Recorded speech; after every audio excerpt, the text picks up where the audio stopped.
My boyfriend and I have officially been living together for just over 6 months, so I want to sit down and talk about it. Give you guys the tea, the 411, the hot goss, if you will.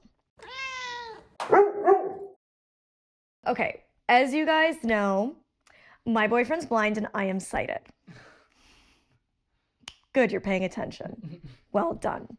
I'm testing you, making sure you're all listening. We've got our listening ears on. Grab a cup of tea, snuggle up. I'm wearing my little Peanuts Christmas sweater. It's very cute. Snoopy's on it, and Woodstock. He's wearing a Christmas hat, and Charlie Brown, and they're ice skating. I'm feeling very festive, just hanging out in our little blue bedroom with my blue hat and my blue sweater.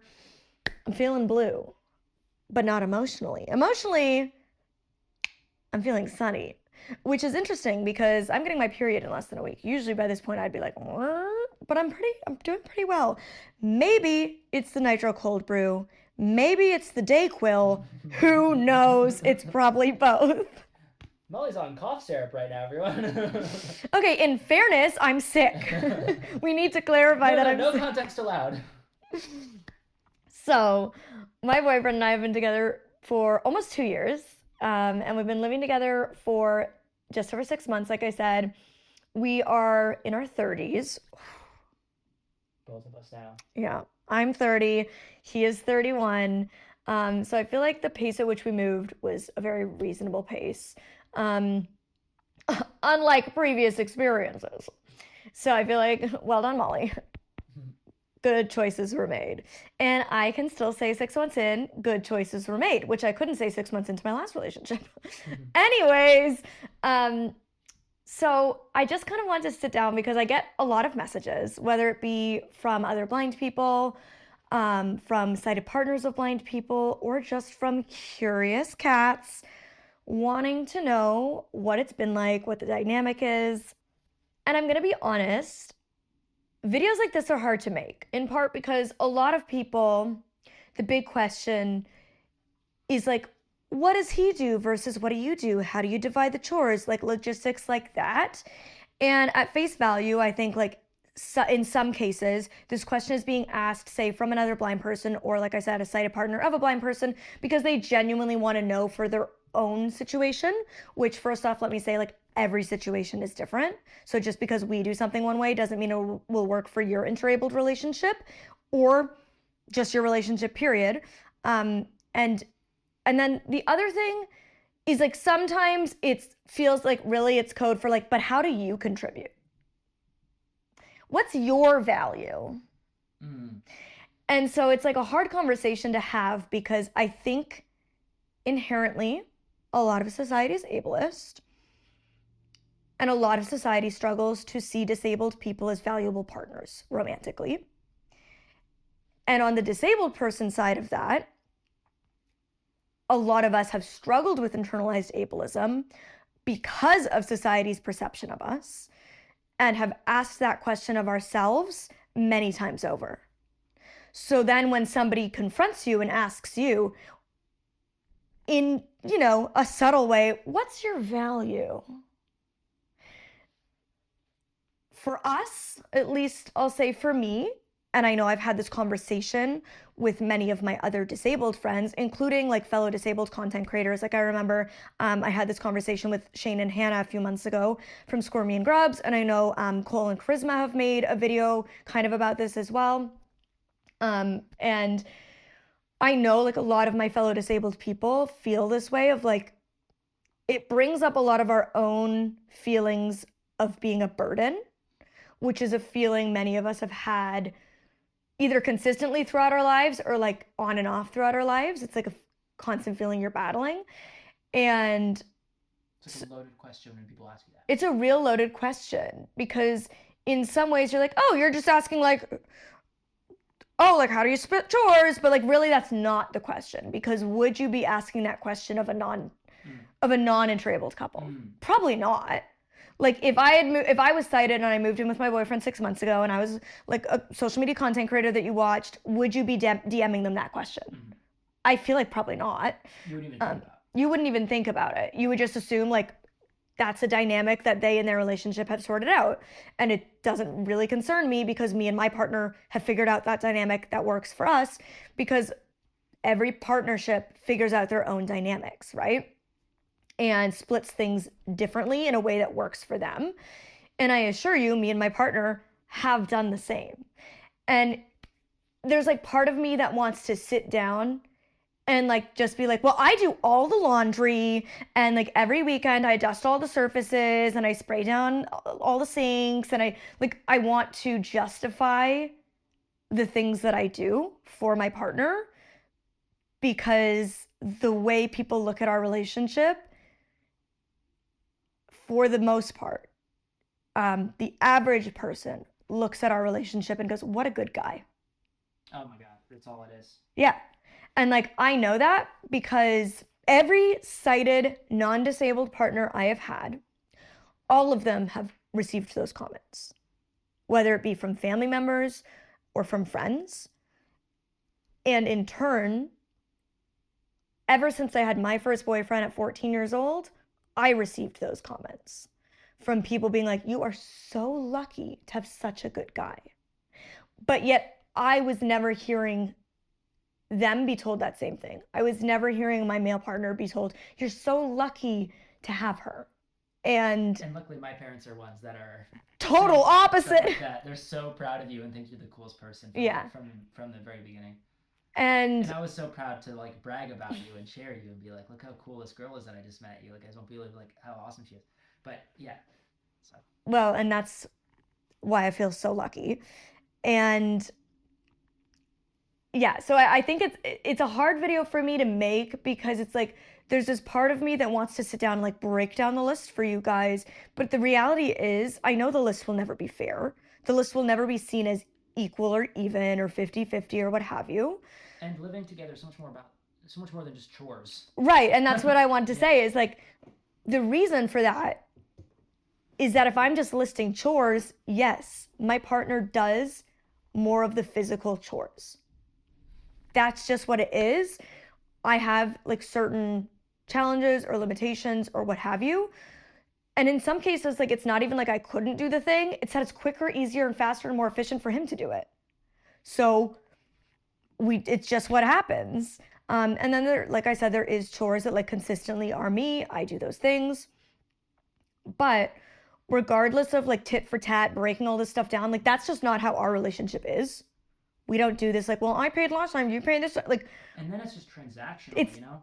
Like when you're with someone you love, you're doing things out of love for them. Yes. Not out of this like, yeah, who did this much, who did more than the other. That's like not what it is. Right, and in part two, like one of your love languages is acts of service, exactly, which was also your father's love language. Yeah. So that's what you saw as a relationship dynamic growing up as well.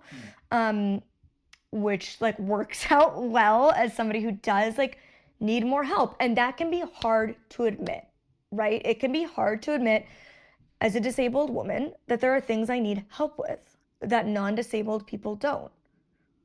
But that's my reality, and I own it, and I've grown to accept that about myself and to try to seek and see my value outside of those things. But I think inherently society always puts value on the physical things. Like it's very easy to value that you do the cooking in the house. Like I can confidently say, I feel like I contribute to this relationship in many valuable ways that I think are like rare things to find in a partner. Yes. Like I think there are things that I do for this relationship and for you that aren't doing the dishes, perhaps. I should have put the other microphone on, and this should have been like a conversation. A little podcast. Yeah, that would have been cute. But anyway, they can probably hear me still. I'm just quiet. I was going to mention that we should do that, and then I didn't. And now I regret it. Wait, well, should we pause, and then I'll go grab a mic, and then we can... He's grabbing a mic. We're making it a podcast. Okay, I'm back, and I have a microphone on. This audience doesn't get to hear me talk that much. I talk a lot more on social media. This is social media. Oh, on short form. It's the type of thing where it's so easy when you're looking at like chore splitting to be like, this person does more. But then it's much harder when you're breaking down Like, okay, this is like I'm trying to think of an example. Like, this is a random weird example. You've never had like a lot of health issues before. Yes. But within our relationship, all of a sudden you started struggling with a lot of different health issues and having to navigate that. Well, I've spent my whole life dealing with health issues, dealing with hospitals, dealing with specialists, dealing with doctors, dealing with rare symptoms. And so I feel like that was a place I was able to give you like a lot of advice and a lot of like, whether it be tangible things like, oh, take this supplement and it's really helpful for this. Or like, oh, if you're feeling that symptom, like don't eat this food because it's going to increase that symptom. To being like, okay, when you're going to a doctor and you're trying to get a referral, bring a notepad, write down your questions. Don't, you know, like when you're trying to get a hold of your doctor, like you have to keep calling. Don't expect them to call you back, even if they say they will. Like I was able to give you all of this like real world practical advice, whether it was how to manage symptoms or how to navigate the medical care system, that like the average 30-year-old woman probably wouldn't have that info to share with their partner navigating that. Yeah. And I did. Yeah. Like that was a way that I could bring value to you during a tricky time. There's so many instances like that in our professional lives because we have, well, at least similar industry, even though we're at different sides of the industry. But so you have like such a wealth of experience and knowledge that helps me with my career. And so we're constantly helping each other with career stuff and talking about career type things. Yeah, and like you're like a little earlier on your journey as an entrepreneur. Yeah. So like I feel like I can kind of give you ideas or help you formulate emails or things like that. And it's like those are things that I feel confident I am contributing. Yeah. You know, or like I know the girlfriend effect has been strong in terms of style. my fashion sense. Yes, and it's like that's something that in turn contributes to your self-confidence. Yeah. Right? So like these are things that I feel like I have provided value to your life, but it's hard to like sit down and be like, well, like I can do X, Y, Z when those aren't things people maybe value as much as being like, he drives you to your appointments. It's like, okay. Yes. So yeah, it's like this weird thing. And I think what matters the most is that this is our relationship and it works for us. And whether you see me as a valuable partner doesn't matter because my partner does. Aww. And that's the person that needs to find value in me. And our relationship isn't transactional on his end or on my end. That's not why we're together. And it's so funny because when you start telling people, oh, we're going to move in together, or, oh, we just moved in together, you always hear people like, oh, just wait. Oh, the other shoe will drop. Yeah. Oh, the fights will start. I can genuinely say in the 6 months that we've lived together, it only gets better and better and better. We've had like no major issues. Everything's been really smooth. And I don't know if we just got lucky or if it's because we did like do a lot of prep work pre-moving in together, whether it be that a lot of conversations. We traveled a lot together, and we had also been through a lot of hard stuff. Yeah, not hard stuff relationship wise, but hard stuff as individuals, and we were in a relationship. So you're like, okay, you're going through this, I'm going through this personally. We're going through hard times as individuals, but we also have to maintain being a couple. Right? And so I think because we had challenges in that way, we traveled a lot together and sometimes in not ideal circumstances. And we had a lot of like honest conversations. A lot of trust was built, a lot of vulnerability was had, like a lot of hard conversations. So you know, and you feel safe that like if something hard happens, this person has my back or we'll work through it. And I can feel safe with this person. Like we've been through all this hard stuff together. So yeah. And I think truly our relationship has been built on a friendship. Yeah. That really is like the foundation of our relationship. And I mean, like we had conversations around everything expectation wise. Like even like, what's your expectation around like frequency of sex? Like that we like really talked about like everything in a relationship long-term, to make sure that we were compatible and like aligned on all of those different things, that anything that we viewed as like this could be an issue one day. Oh, you know what helps so much is like you love, like, your side of TikTok is a lot of relationship stuff. And usually it's like crazy relationship stuff, like really bad relationships, or people are talking about their really abusive partner or whatever. And so it like sparks a conversation where you're like, oh, like, you won't believe this TikTok I just saw. But then it sparks a conversation about like, how would we handle that situation? Or what is our worldview on XYZ like problem, whatever. So that even just something like that has like helped us. Yeah. In little ways, like knowing that like we're already on the same page about like, you know, what would you say in this situation, or how would you deal with this if this happened to you? Right. Or like we would always, like, early on in our relationship, send each other any TikTok related to relationships, like whether it be from like a relationship therapist or things like that, and then be like, what's your opinion on this take? Or like, yeah, we talk through those different things. Just last night, one that popped up was I guess they were married, a wife that always cooks for her husband for like 2 years straight. He never cooked for her once. And then they, on their anniversary, like, found out that he was giving her, like, he had all this feedback to give her. Right. Not constructive at all. Just rude, just mean, like, you put too much salt, the consistency of the pasta. He created a PowerPoint.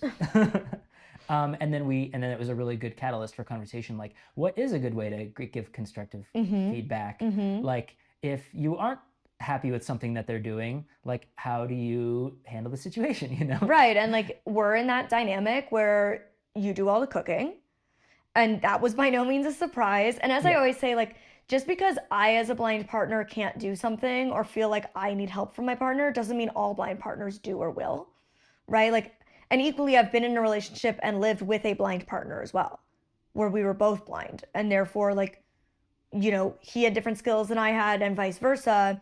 So, and I've lived alone. So it's not like you doing something for me is because I absolutely can't. Like, if you did not exist, if you were not here and I lived alone, or I lived with my a blind partner, I would still be able to do those things. But like I said, like, sometimes it's just easier, quicker, more efficient, safer for you to do it. Yeah. And so you do.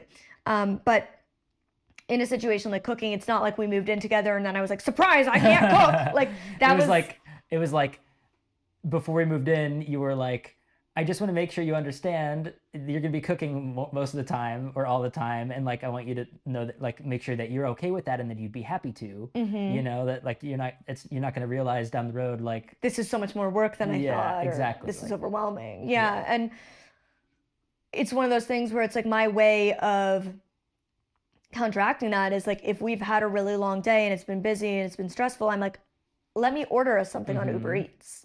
You know, like, that's my way of, like, I can't say, let me cook for you tonight, but I can say, let me order you something. Like, what do you want me to order for us? Exactly. You know?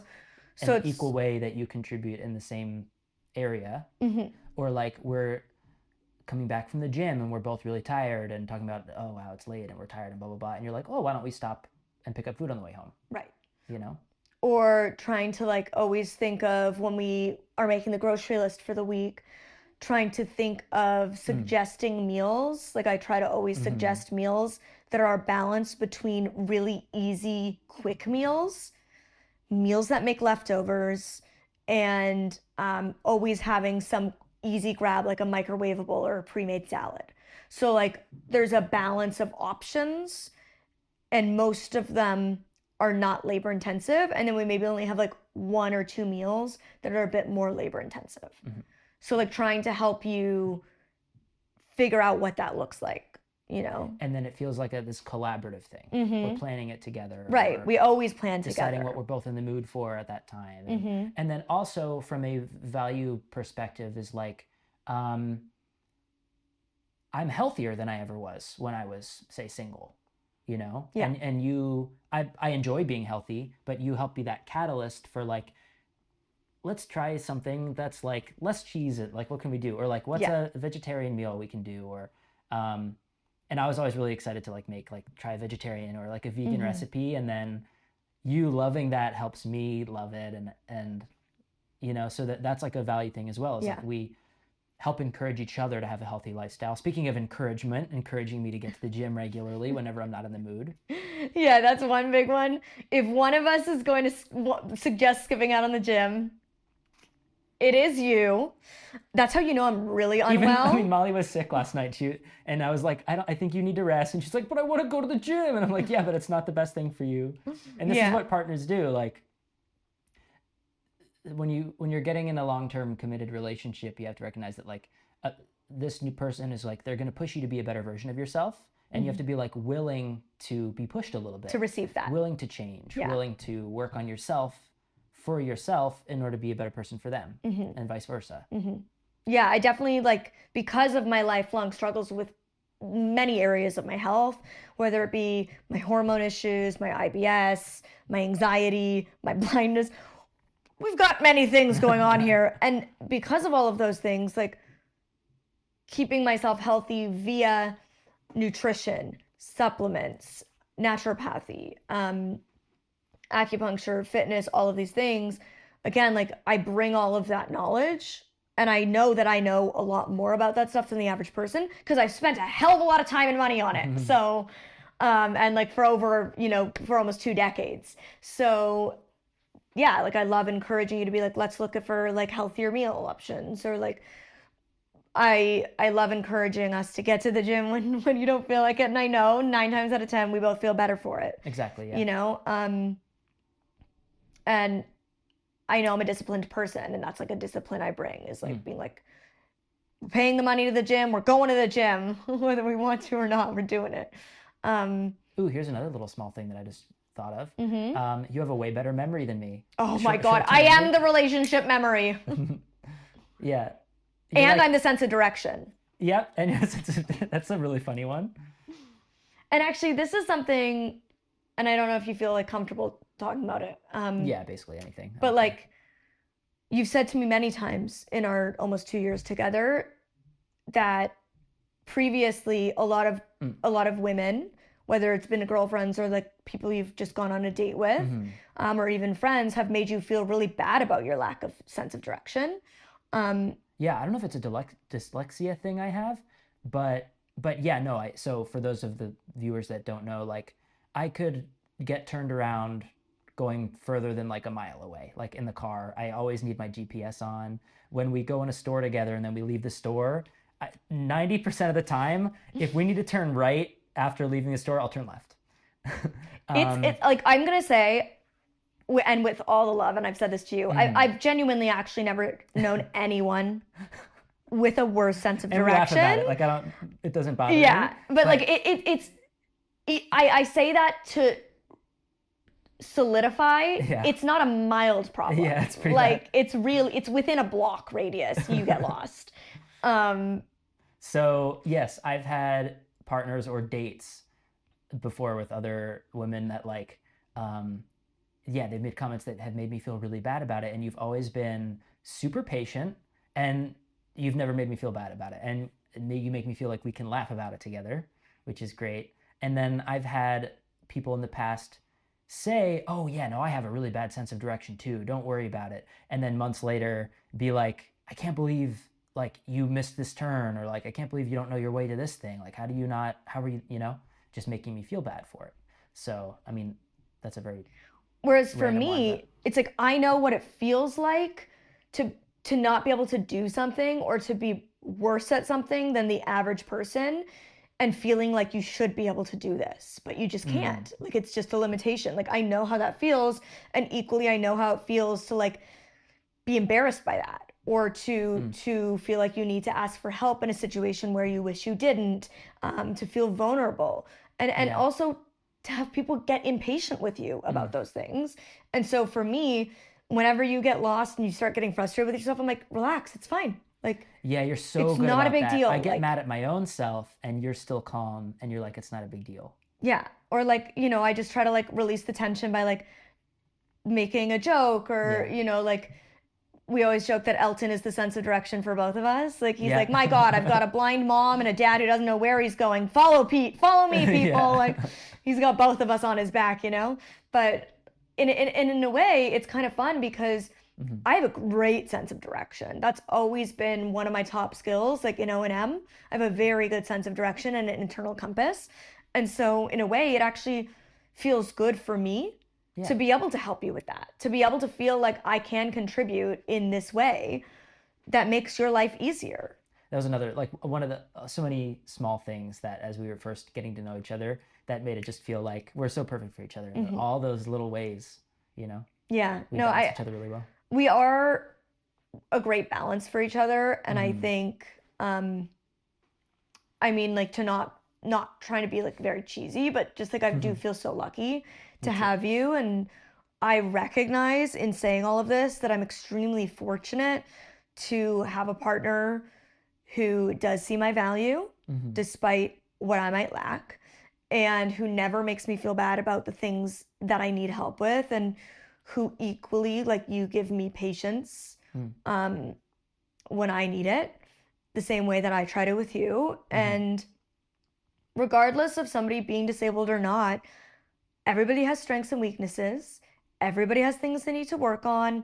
Everybody needs help sometimes with something, and nobody's perfect. That said, cooking, another job we're told as women is a woman's job, which is funny because if I look at like the 5 or 6 closest marriages or long-term relationships of friends of mine in my life, every single one of them, the man cooks.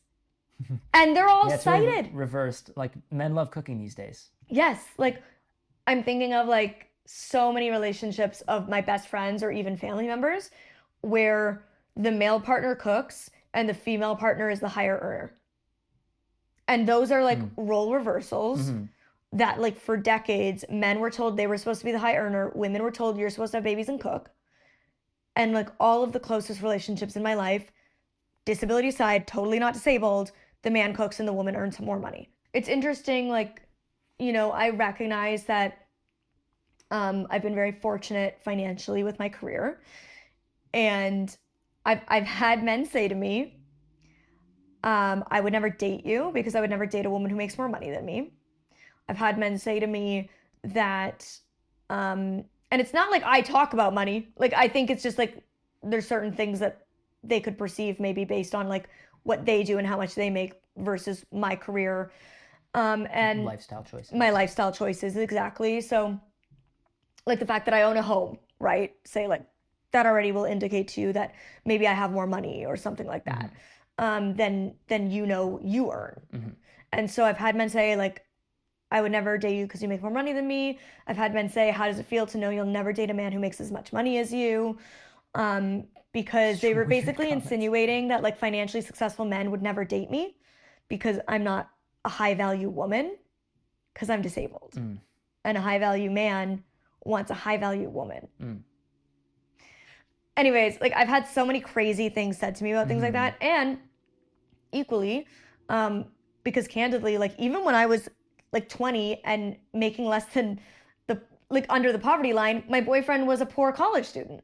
So even in that circumstance, I was the higher earner. Oh, wow, yeah. Or my first boyfriend ever. When I was in high school, I had a part-time job and he had no job. So I was the higher, I've actually literally been the higher earner in every relationship I've ever been in. That's the position I've always known. Even when I was poor, I still had more money than my partners. And so I've had family members, not my close family members, because they would never, but like I've had extended family members or like friends make remarks to me about it. Like, well, I hope you're protecting your money. Well, I hope he has money that he can contribute. I hope he's not mooching off it, blah, blah, blah, blah, blah. And not necessarily about you, but like previous relationships. Yeah. And like, I'm just like, but would you be saying that if they made more money than me? Probably not. Yeah. Like you're only saying that because I'm a woman who's earning more money. And that's so messed up. And I think we just live in a relationship where we don't subscribe to gender norms or gender roles. Equally, you don't want kids. And our kid is Elton. Our kid is Elton. That's baby boy. Yeah. And it works for us. So I feel like that's all I've got to say on the matter is like, it's going great. Don't worry about us. We're doing so well. I honestly can feel like, and it's been a hard year. the last 12 months, like speaking of finances, like it's been my hardest as an entrepreneur. Financially, it's been my hardest year. And for the film industry and for content creators, we never specified I work in the film industry as well. So yes, a lot of us are feeling it. Yeah, it's a weird time in the business. I've had to make cutbacks, whether that be reducing the size of my team, moving to a less expensive apartment. Like, you know, I've pivoted, I've made it work, leaning into other business opportunities, what have you. And other things, like beyond that, like just other things in my personal life have been challenging. And I think that despite the hardships of the year, in the last 6 months, I'm so happy. Aww. Like, I feel like this is the life I've been meant to live for so long. Aw, me too. Truly, like, I love living with you. I haven't been this happy in so long, even when I was making more money and my career was going better, and these other issues, these elusive other issues weren't happening in my life. I wasn't as happy as I am here living with you. Aw, so you're making me smile. Off camera, I'm smiling. So yeah, that's the update. We have our little routine. We love our routine. We're so similar. We're so equal in terms of the diet that we like to have, the cleanliness that we like to have in the house, the routine that we like to have. We like a lot of the same things. We dislike a lot of the same things. And when the things that we don't align on, it's like, okay, I'm going to go do XYZ. You go play your video games. Like, we equally like to have time apart to just like do our own thing. And neither of us take that as like, oh, you don't want to spend time with me. It's like, no, we spend time together all the time. So it's fine. Anyways, we could keep going, but we won't. It's long enough. Please, if you have questions that you'd like us to delve more into, I say us. This is our channel now. It's a podcast. Then comment down below. I already know there's going to be people in the comments being like, when are we going to get the reveal of boyfriend? Well, we do live streams together every week on Patreon. So if you want this exact type of thing where I'm in the background talking, we do it on Patreon every week. Every week. So for more boyfriend, they even know his name and his career, head over to patreon.com/MollyBurke. Okay, till next time, click over here for a gift guide of what to get the blind person in your life, or over here for blind-owned businesses, and there's a giveaway. Actually, they're probably closed. Just kidding. Bye.